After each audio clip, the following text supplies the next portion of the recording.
This is episode number 32 of Hebrews in Exile with Rabbi Robert B. Holman Jr. and Shawn Appleton. Hey, listen, has anybody ever tried to give you an explanation of what faith actually is? And when you see the empirical evidence of what they're trying to explain, it doesn't make any sense at all. Well, in this podcast, we are going to try to explain it in a way that makes some sense.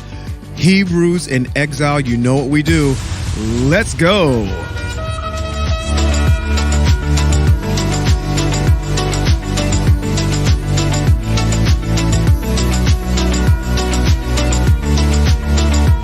This is Shawn Appleton and Rabbi Robert B. Holman Jr., and this is Hebrews in Exile.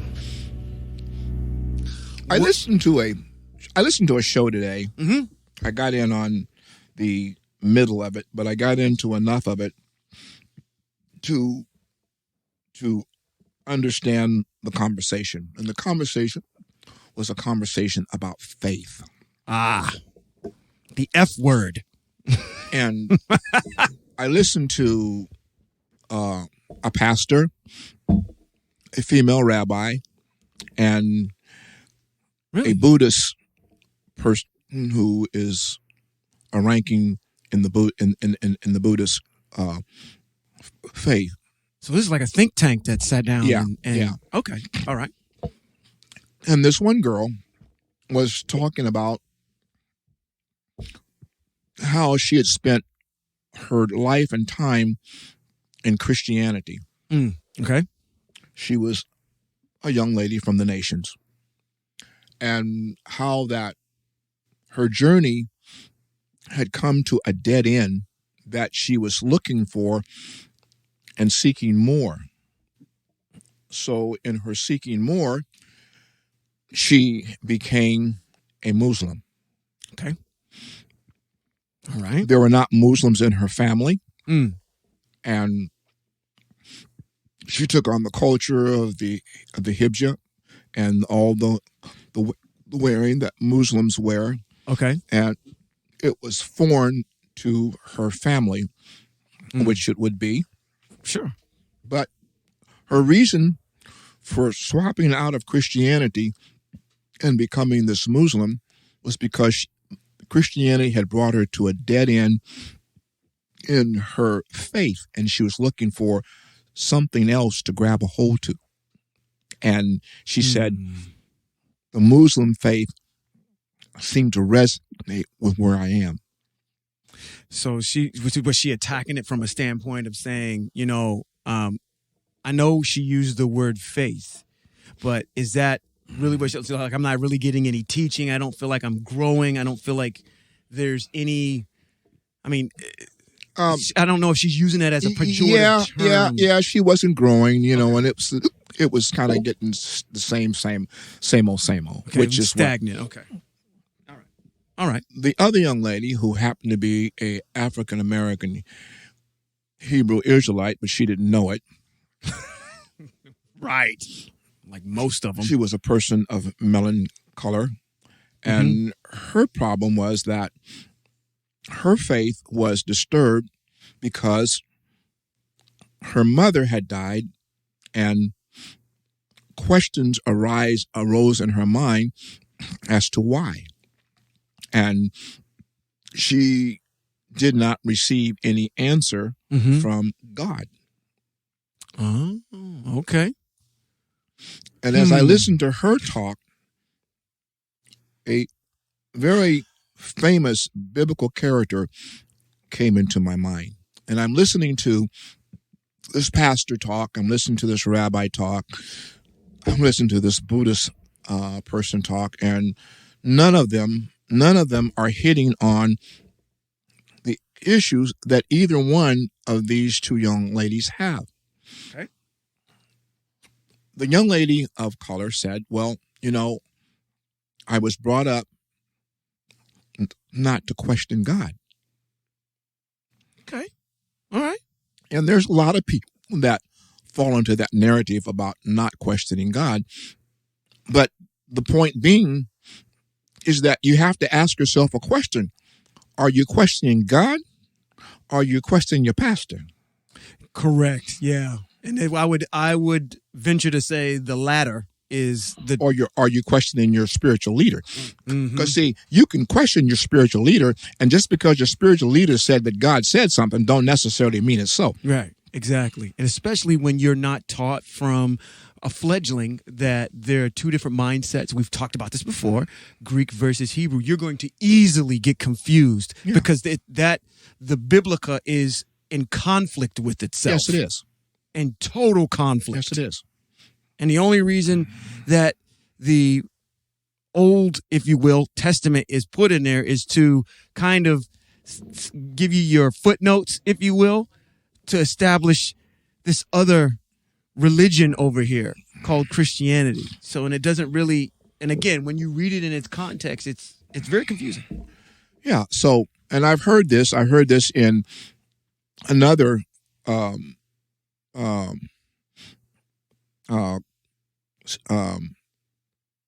listening portion that we did earlier, and people in that were all saying, well, I was taught not to ever question God.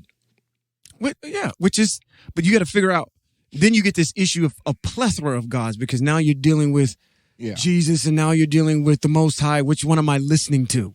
Exactly. So, which gets back to your point, is that your leader, your spiritual leader, has not been able to reconcile that logically for you. That's why you keep rejecting it. That's why you're having problems with it. Faith has nothing to do with the church that you go to. Faith is an individual, what's the word I'm looking for? It's an individual unction and feeling that you develop that's in relationship to a super power, which happens to be the Most High, the absolute all-existent one, or if you're Muslim, Allah, if you're Indian, Krishna, and all of these. But all of these that I'm mentioning happen to be powers within their own circle of thought. So for you have faith in a God, whether it's the Most High, whether it's Allah, whether it's Krishna, whether it's Buddha, whether it's whoever. And that's individual. And guess what? When you accept that faith, you own it. Right. And it's based upon the knowledge that you have around what you are influenced by. Yeah. You know, it's wow. If someone were to ask me to explain that, you know, your faith, let's make it relative. Okay? This is how I guess I'm going to explain it. Yeah. Go. I have faith that you are a very good orator. Why? Because I have evidence to prove it. I have evidence to show that whatever you say you're going to do, you do. Okay? You get up there and you talk and you deliver a message. I've seen you do it.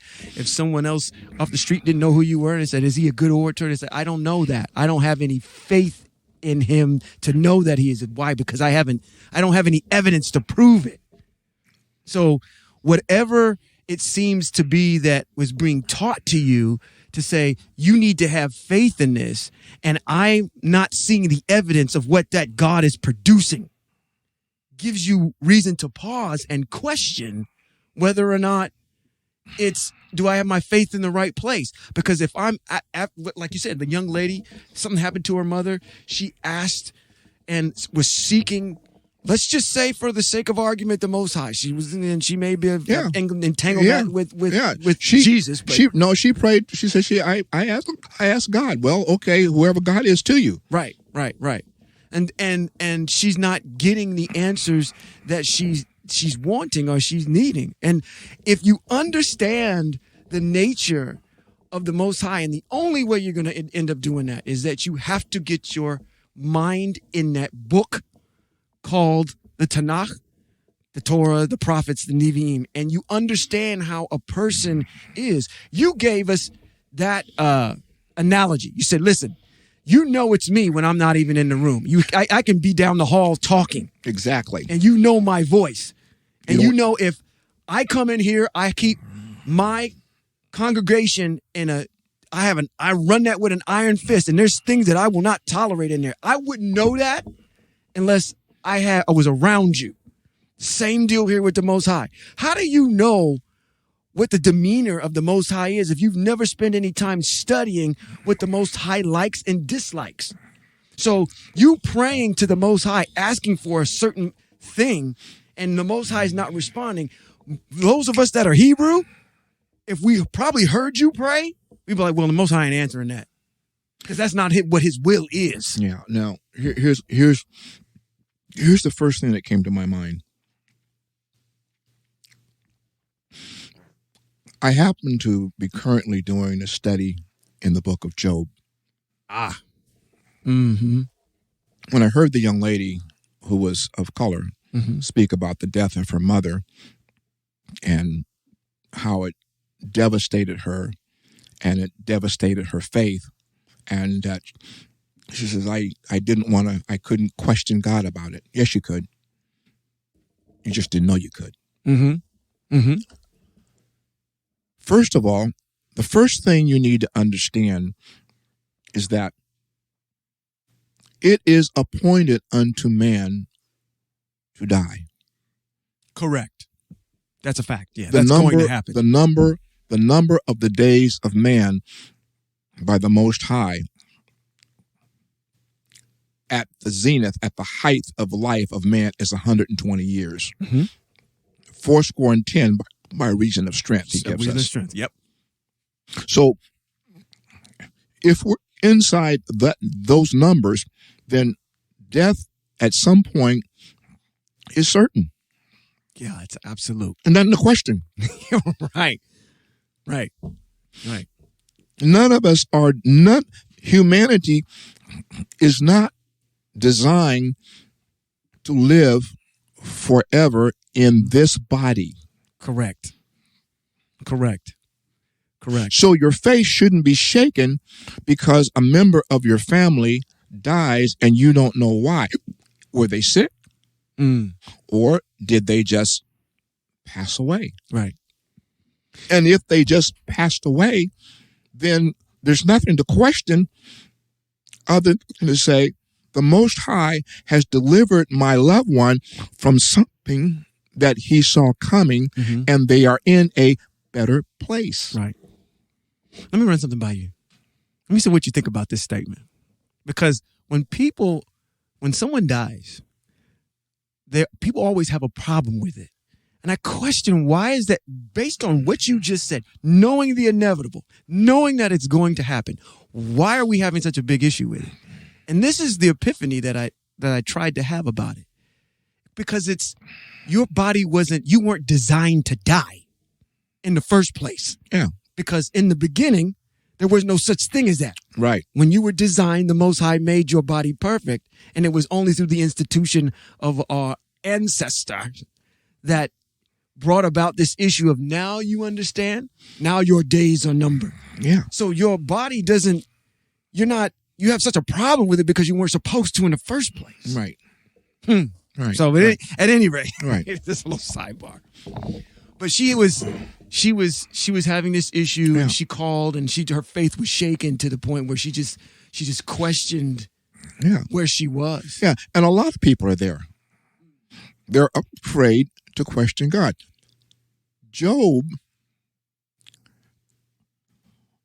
lived his life, and it was like one day he was fine and healthy. His family was intact. Mm-hmm. The next day, his family was dead. His cattle were gone, and he was in boils. Right. Sitting, scraping himself. He had no idea where that came from. And he was a very righteous individual. Right. And he couldn't understand it. Neither could his 3 friends understand it. That's correct. That's correct. They couldn't understand it at all. And he began to question the Most High about it. And everybody's familiar with the verbiage that the Most High came. Where were you, Job, when I did so and so? Where were you when I did so and so? Where were you when I did so and so? Where were you when I did so? Where were you when I did so? Right. So and so. Right. Nowhere to be seen or thought of or heard of, for that matter. That's good. So the thought that goes along with this is your faith and what you believe belongs to you. I recognize that it is supported by your environment. But at some point, you own it. Yeah, this is what you believe. Yeah. And you gotta, and you defend it. My faith is not religious. Faith is not religious. My faith is quantitative. Correct. Upon the principles of what I know to be true about the Most High and his people. Correct. And that's through the fiber of Torah. And now watch this, and watch this. And I believe that. That's faith. I believe that the Most High made the heavens and earth. That's faith. Correct. Quantitative. I believe that the Most High causes the sun to rise in the east and set in the west. In the west. I believe that. I believe that the Most High set the stars and the moon in the Shemakim in the heavens. I'm sorry, Buddha didn't do that, and neither did Muhammad. Right. So I have faith in the Most High. I'm gonna add something to that. Can I? Yeah. Just two? Can Sure. I just add 2? Sure, go ahead. I have faith in the Most High because you're sitting in front of me. Exactly. If I believe that and have faith that the fact that the Most High made mankind, then every time I look at a person walking around here, I'm looking at the handiwork of the Most High. That's quantitative. I can put my hands on that. I can also understand that the reason I'm going to speak to the reason why this podcast is in play, Hebrews in Exile, is because I'm living out what was spoken in Torah through his prophet Moshe to say, you folks are going to be exiled from the land. I'm living in it right now. I have faith to believe that that when I lay down tonight and the morning rises, I have faith to believe that I will wake up and open my eyes if it be the one who made me's will that I do that. Correct. I have faith to believe that. Correct. So like you're saying, it's quantitative. It's not abstract. It's logical. It's reality. It's something that you can physically put your hands on. I'm waiting for you to go across the street and say, "What it, oh boy." I'm not even gonna. I'm not gonna gonna go there. I'm not gonna go there because I can't put my faith in him because it's not quantitative. Yeah. Like what can I touch? I'm still getting my butt whooped. Right. we are in it. I'm still not saved according to the Most High's definition of saved. I saved you. I redeemed you out of the hand of the Egyptians and your oppressors. Right. I redeemed you from being a slave, and I didn't make you to be a slave. I redeemed you from that. You allowed yourself to fall back into that misery. Right. No, so I just wanted to touch a little bit on the idea of this aspect of faith and the idea that if you understand the Most High doesn't have a problem with you questioning him. He doesn't have a problem with you asking him a question. He'll give you an answer. You may not like the answer you get, but he will give you an answer. Yeah. And sometimes we ask questions for which there's no answer for. Why? And the why can be very obvious to you if you should sit back and think about it. Most High doesn't have to come and tell you why. You could think about it long enough, you'll understand why. Right. Why is my life so miserable? What kind of person are you? What have you been doing? Whatsoever a man soweth, that shall he also reap. That's if you correct. sow good, you're going to reap good. That's right. If you're wicked, you're going to reap that which is wicked. Right. Things are not going to go the way. If you're a nasty person, things aren't going to go well from you. If you're a good person, things will go well for you. That's true. So all you really got to do is search yourself, and you can come to your own answers. The Most High doesn't have to answer you. But if you are a person of faith and you believe in the God who made everything and him alone, he will help you along your journey. He will open doors for you, and he will let you know it's him. Very much so. Very much so. I think we all have our own personal testimony. You will have the testimony that God did something, and not put money in your bank account because you got a check that you wasn't expecting from SMUD because you overpaid the bill and they held your money for a year, and now it came back in the mail. God didn't bless you. No, the SMUD company just reconciled their books and sent you your money back. Right. I mean, I can tell you, I'll give you my personal testimony if I can. I wish I will. You didn't ask. Why don't you just do that? I have noticed that, like I said, I mean, we have been working on a piece of artwork, musically, and we've been trying to get that out so much so, and we've been having great success with it.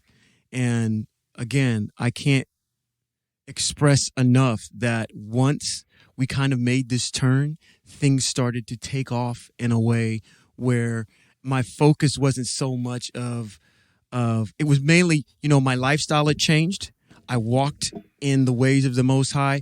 We started studying in context. We removed spiritualization off of the text, and we started walking within the confines of the way the Most High wanted us. There was this, when you're asked, what is your will, Most High? When we pray, the will of your people to be redeemed. And that has been the focus. And ever since then, the Most High has just provided everything. Kind of like the same deal with the children of Israel in the desert. Provided they had food, they had clothing, they had all the necessities that they needed in order to be successful and where they were going. I draw that parallel again, just to say that just for me, learning the Most High from scratch, removing the minutia of everything and saying, what does the Most High like? Even to the point where I learned what the Most High's favorite colors are. And that is enumerated throughout text. But it's the little idiosyncrasies about learning about the Most High that enriched my life to say, you know what? Now I have closure on all the issues that I was struggling with. And I'm trying to find the eloquent word to put in it. That's why I was struggling a little bit. But I found that once I was able to understand the Most High from a very organic level, from a reality level, to say that I'm not going somewhere every single weekend and learning about a governmental system. When I say governmental system, I'm talking about a kingdom that it doesn't reconcile with me at all. How in the world can I belong to a kingdom that allows me to do anything that I want to and blame somebody else for? That doesn't work. And then blame some other entity that provoked me to do it. Losing I'm exonerated from anything. That doesn't work in reality, and it doesn't work with the Most High. If you commit whatever you're going to commit, you have to atone for that. And once I started learning that and started walking in the way of the Most High and doing what the Most High had asked, observing the mitzvot, observing the moedims. When I use the word moedims, I'm talking about the appointed times. Those are what we talked about in the previous podcast about the 10 Commandments.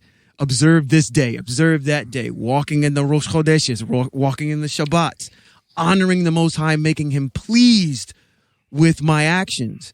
Life became a lot easier for me. Oh, yeah. It's especially after you remove that spiritualization off of it. Oh, yeah. And you walk in the sight of what the Most High wants you to, things just become clear. And I wish we'd have been able to say something to this young lady to say, listen, I bet you I know what your problem is. Yeah, and, once again, we're not part of the professional narrative of people that seek out this, that would seek us out to hear what we have to say on these subjects, because we're not in the mainstream of whatever. Right. But that's okay. This podcast and what we're doing is for African American Hebrew Israelites and Israelites who are in exile all over the world. Mm-hmm. I started this podcast with this faith position in mind, that if not today, maybe tomorrow, or maybe after I'm gone, this podcast that we're doing will reach out and touch where it needs to touch, because I have faith that the Most High will send it, because I have faith that the Most High directed it to come into existence. Absolutely. Yeah. I mean, whether I'm dead or alive, I know this much. Mm-hmm. That the Most High's word does not go out and return void. Right. Exactly. It gains results. Whether it's 1, whether it's 2, whether it's 100, whether it's 1,000, it doesn't matter. Mm-hmm. My faith is in the fact that the Most High brought it into existence, and we sit here every week and we do this. Right. Exactly. I mean, not trying to draw a parallel and call this the P word, which is like I said, the prophets. But consider what they did. Yeah. They were in situations where they were exiled to other lands under the dominion and under the ruleship. Man, eloquence is failing me this evening. But even though they were in that situation, I'm pretty sure they had the same resolve that we're trying to have, which is, I may not see Yerushalayim ever again. Right. But I have to. I got to tell you. I got to tell Israel what they're doing wrong. I got to tell Israel. So sometime later, people will look upon these words and return. And believe me, dear listener, we're talking to Israel. Correct. Yeah. We're talking to Hebrew Israel. Mm-hmm. And if the nations hear it and they want to join with us, they're welcome to, but they got to abide by the governance of the God of Abraham, Yitzchak, and Yaakov, the one who spoke to Moshe, brought into existence the rule and governance of his kingdom, of which he is the king of. Correct. Well, once again, which I would admonish you to do one thing about your faith. Make sure that your faith is built on something that's solid, quantitative, and can be proven. Mm-hmm. You know, every day, if you have a good car, you go start the engine, you have faith that it's going to start. That's right. You have faith that it's going to take you from point A to point B. Mm-hmm. You're not worried about it. Right. And that's where you need to be with your faith and whatever your faith is in. But I would suggest to you that you put your faith in the God of Abraham, Yitzchak, and Yaakov. This has been Rabbi Robert B. Holman Jr. and Shawn Appleton. And this has been Hebrews in Exile. Shalom. Shalom.